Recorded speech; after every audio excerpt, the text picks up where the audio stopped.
Assalamu alaikum everyone, and thank you for joining us this evening for alternative exercises. I have Sister Khadijah here, and obviously I'm Yashmin from Muslimah Sports Association, and Khadijah is from Cycle Sisters. The purpose of this alternative live allows moms to enjoy other exercises and incorporate enjoyable and variety of activities in their schedules. Not all moms choose to jog or wish to do workouts, so we'll be talking about the alternative exercises available to you, and hopefully that you'll be encouraged and inspired to join. So, Khadijah, I'm going to ask you first to just introduce yourself very quickly. So I'm Khadijah. I'm a ride leader and trustee with Cycle Sisters. So basically what that means is that I help to lead groups of women to cycle, and also help organise some of those rides as well. And today, thank you for that. We've done cycling with MSA. We've just completed a 6-week course where we had 9 new cyclists join and learn to cycle and then get a bike at the end of it. So that was really successful. Wow. And I know after Ramadan, we're trying to do a project together with Cycle Sisters. So hopefully that comes about, and it's quite exciting. So I'm discussing it with Sustrans and the other sister Sarah. Oh yes, so, of course, yeah, I found her. Yeah. Brilliant. Awesome. Yeah, so hopefully something will come about with a joint partnership. So today's topics we're going to be talking about are personal stories on what encouraged myself and Khadijah to get into our chosen fields, encouraging more Muslim women to try out alternative indoor and outdoor training to their interest to get more active, and taboos around Muslim women in those areas and the challenges they have faced and how to overcome and encourage more women to train in these fields. So I'm just going to talk about the barriers that Muslimah Sports Association had when we started up, and how important it was for me to, as a community member, to engage with my community and understand what their barriers were. So when I started MSA in 2014, it was more about how we engaged the women to take the time out for themselves. Because they didn't feel like it was important to be focusing on themselves. It was, everyone else came first, everything else came first. But when it came to their own health and physical health and well-being, they were always last on that list. Yeah. And it was about changing that mindset. And how can we do that as an organization, make it easier for them to engage with us? So, that struggle between day-to-day responsibilities and the importance of making time for exercise was one of the challenges we faced. So we started with indoor exercises. We started with one basketball exercise and it grew from there. Once ladies started to understand what we were trying to achieve, we started getting more demands about which other activities they wanted us to start. So we did the badminton, we did the yoga, we did Pilates. And it wasn't until COVID that we started looking on outdoor exercises, because we had the football, which was going on in competitively. So we have 2 teams in there. But working outdoors, it was always a barrier for our women. Every time we suggested something to work, to do something outdoors, it was always they were very anxious about what they were wearing. Yeah. They were very mindful about who would be watching them. And it wasn't until COVID we encouraged them to do a walking challenge. We did the cycling course and we did the Couch 5K challenge as well. Wow. So that got the women outdoors. And we were there just really to facilitate that. So it was quite new to MSA as well, but we were there just to really facilitate that and give that opportunity for them to get together with other sisters. So we put in a group together, and they would meet up in the park when it was allowed, socially distanced, of course, but they ran together, they jogged together, they completed the app together. And then, as I mentioned, we did the cycling course as well. So it was 9 sisters together who started their journey. And they're now in a WhatsApp group and they encourage each other to go cycling. So it's really good to see that involvement from indoor activities to outdoor activities. Yeah. So I'm going to ask you, Khadijah, what kind of barriers did you face starting on Cycle Sisters? So Sarah Javed is the founder of Cycle Sisters, and she set it up about 5 years ago now. And through that time, we have kind of come to know a number of barriers that Muslim women may face when wanting to cycle. But with each of those barriers, as you've described, it is possible to overcome them. So when I'm describing some of these challenges that people may face, I really want to kind of say it's just in terms of recognizing that these may be an obstacle you face, but it's definitely not a reason to not cycle. These things don't stop people from cycling. They're just kind of what things you may have to overcome or encounter along the way, if that makes sense. So we do encounter, like you said, some kind of a small amount of nervousness in terms of how people will be seen and be perceived when they're on a bike. And in terms of the dress issues are something that people are often concerned about as well. So if I just address those two in turns, because they've been raised already. So in terms of the community perception of us as cyclists, very often we find that negativity is far outweighed by an overwhelming amount of positivity. I mean, it's a small section of the community that are kind of saying that Muslim women shouldn't be participating actively in these sports. Far more often than not, I'll be cycling around my local area, and I mean, not just me, all the cyclists will be cycling around their local area and will be met by other women saying like, wow, this is really cool, we want to do the same thing. Or just as they're cycling past, they might hear someone else say, oh, mashallah, you know, they'll like see that glimpse and think, wow, that is amazing. So there is far more positivity in terms of how people are perceived when out, how Muslim women are perceived when out cycling, than the negativity. So often that is a fear we have in ourselves that doesn't exist in reality.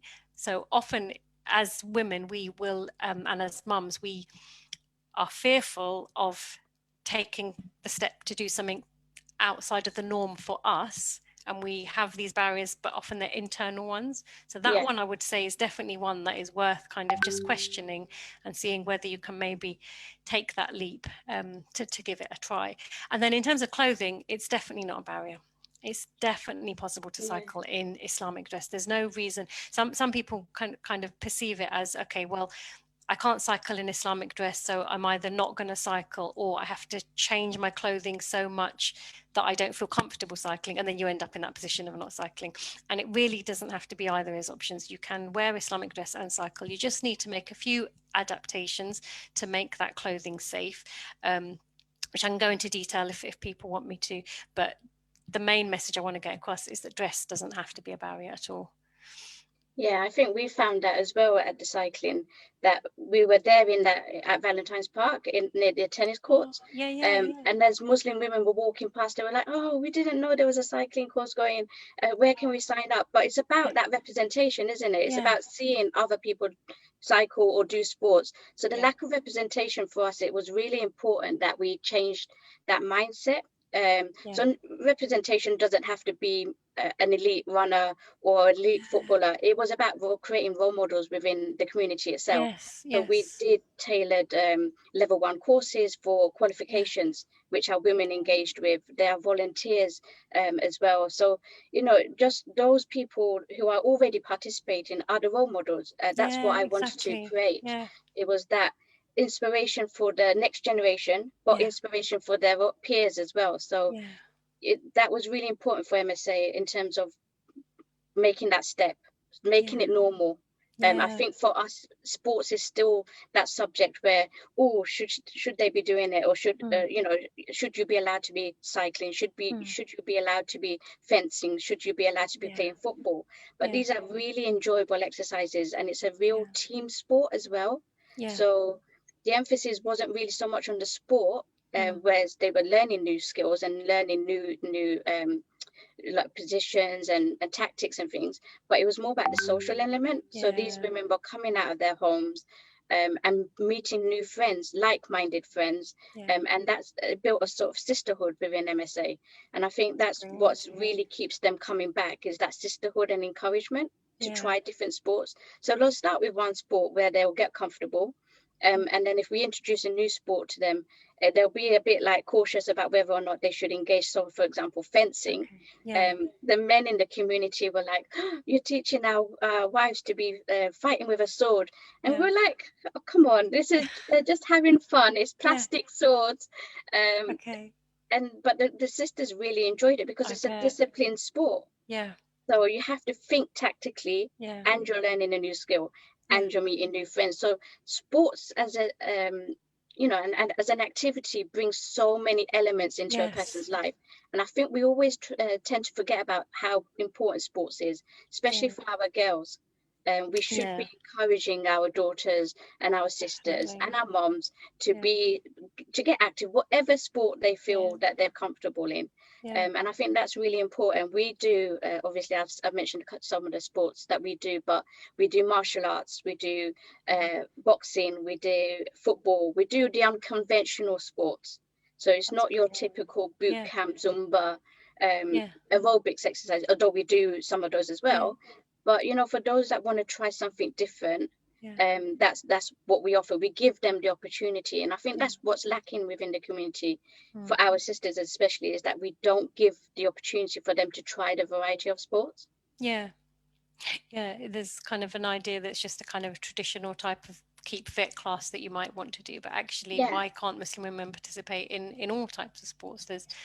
There's always a way that you can adapt it to make it okay for Muslim women to participate. There's no reason why we shouldn't be on a bike. And actually, as Muslims, we have a responsibility to look after our own bodies and to look after our fitness and our physical health and our mental health, which can be improved by cycling.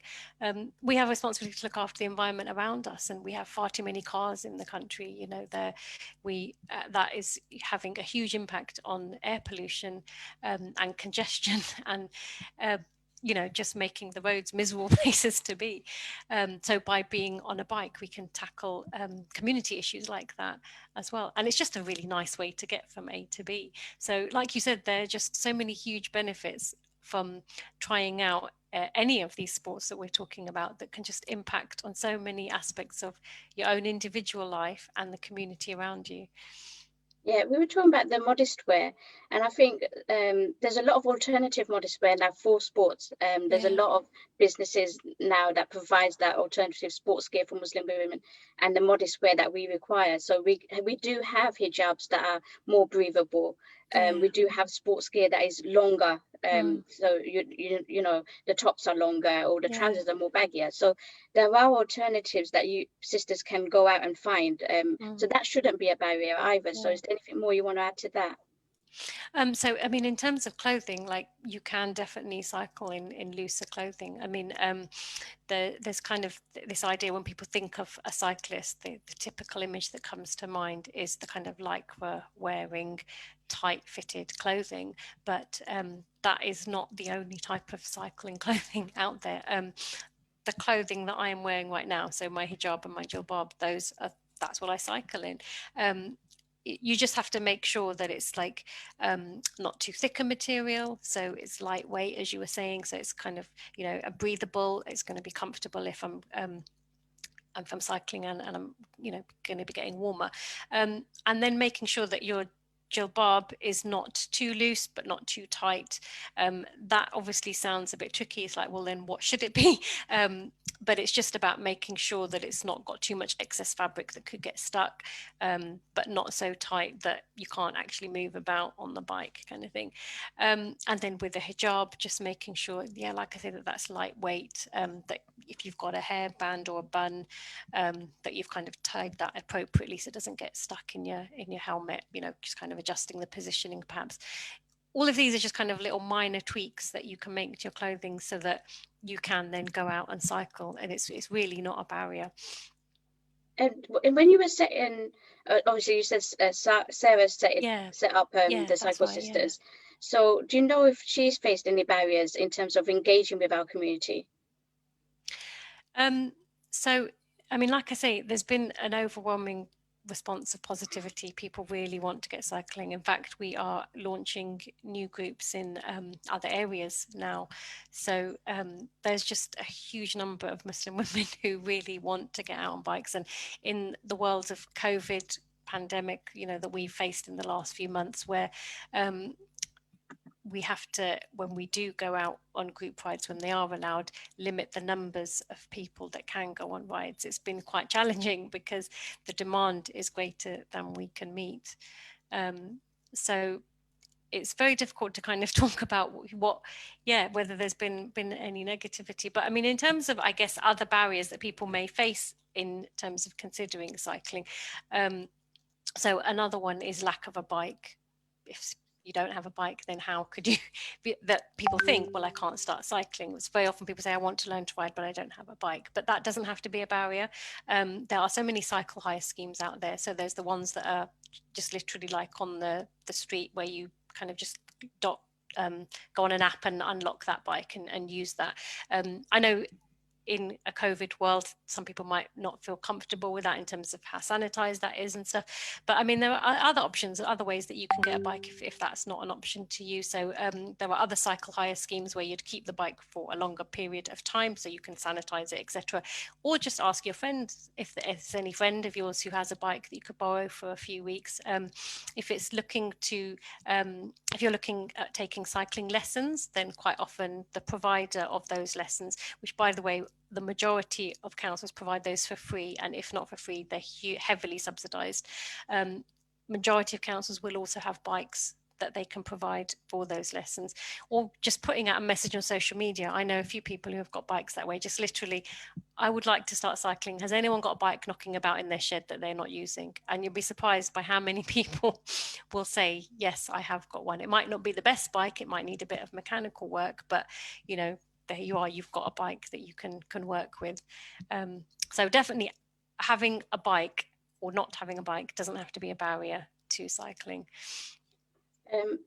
We've both had a lot of press coverage. So for MSA, we've often had reporters come and ask us about our journeys individually for our participants. And when we've given them a positive story, they tend not to print it. They want that vulnerability. They want that oppressive narrative. So, and then those stories don't get printed. So how important is it that we change that narrative for women to be active and be, you know, engaged with physical activity in sports? I think it's really important because, as you were saying, we're talking about needing to have role models, and that's another barrier that we have found amongst Muslim women community in terms of cycling, is they just don't have those role models that can then inspire and motivate them to cycle. But as you've been doing with the MSA, creating role models within communities so that somebody can be a role model just within their family, just within their extended family, within their school community, their work community, the local area that they live in, by going around and being seen as somebody who participates in these sports, in those little networks that we are in, we can then challenge those stereotypes and encourage and motivate other people to take up these sports. And by creating that ripple effect, we can then hopefully then create a huge wave, tsunami, hopefully later on down the line, that will then mean these, you know, stereotypes and cultural attitudes no longer exist. Okay, I think you've got a question.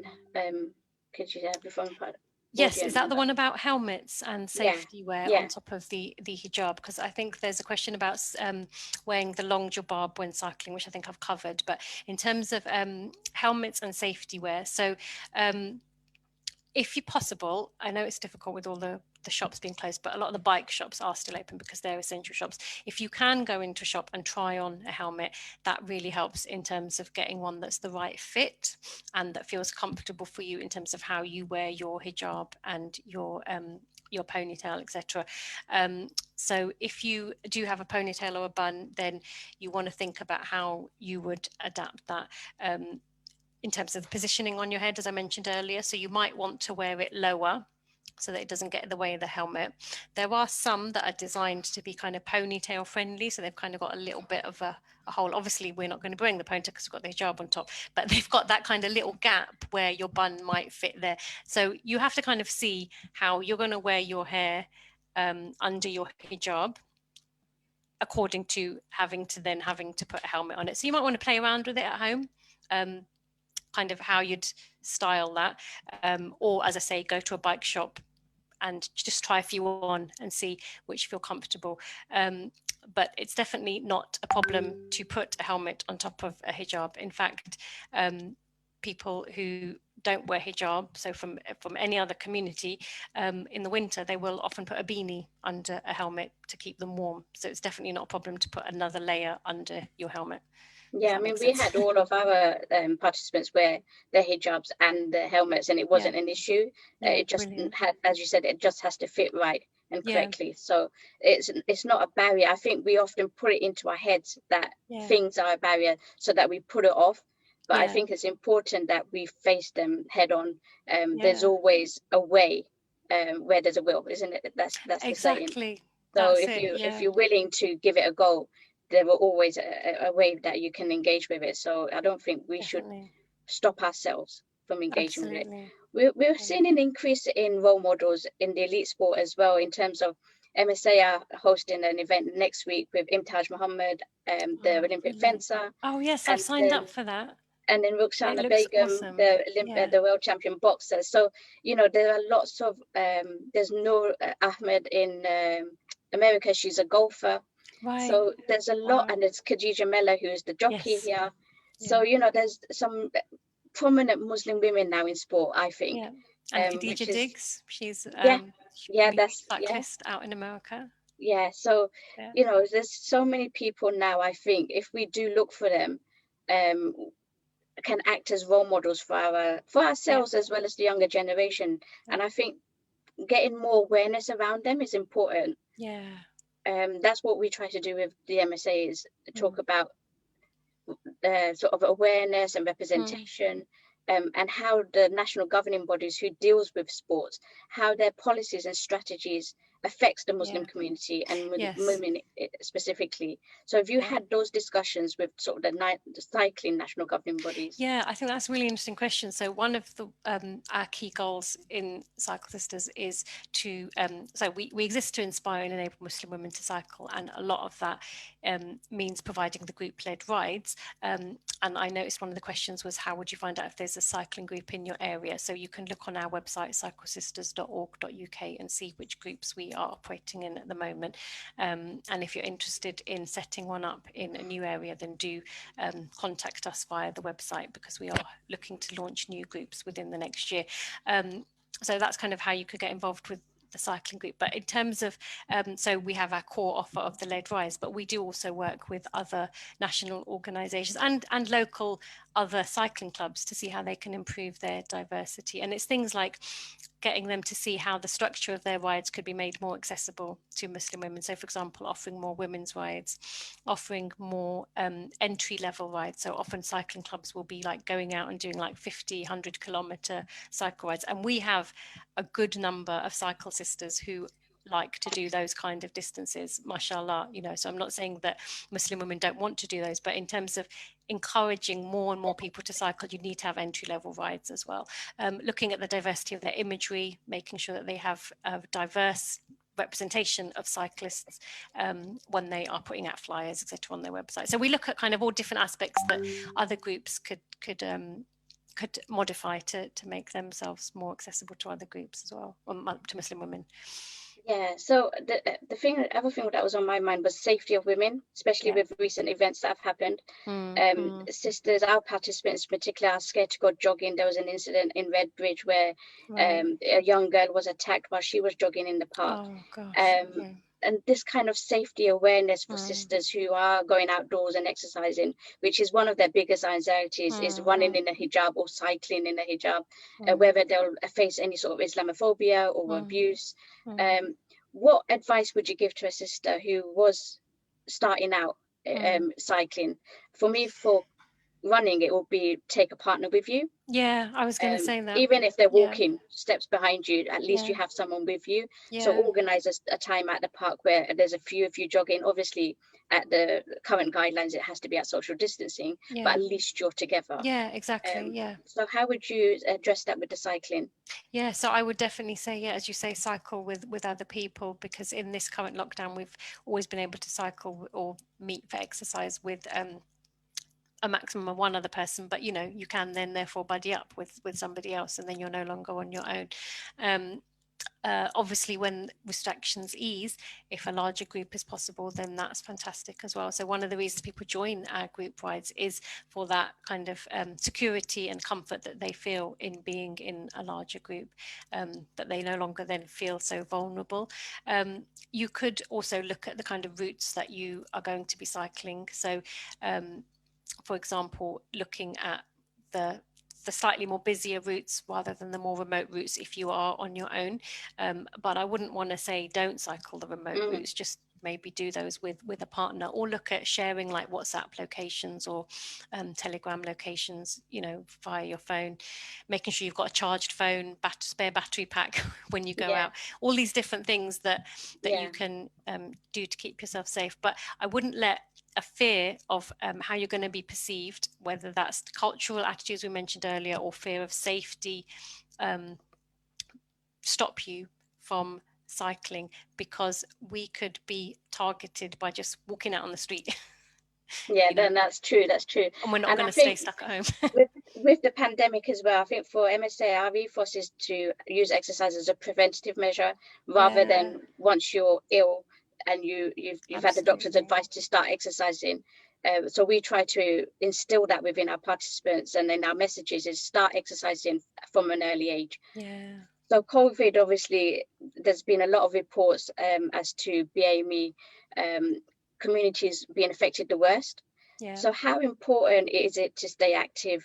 Obviously, for exercise, especially in these restrictions as well.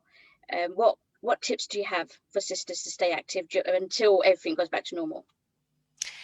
So I mean, that's an interesting. I would say if you can just try to look at your motivation to cycle or to be active rather, and just look at what your goal is.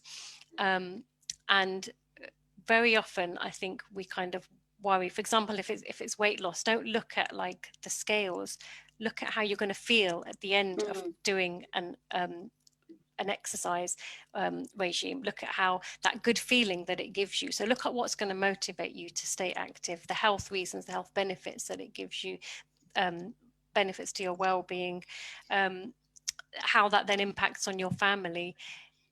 There's so many huge benefits in staying active that if you can remind yourself of why you're doing it, that can really help. And then once you've got that motivation, that then makes tackling all these other obstacles so much easier because you're driven to do it.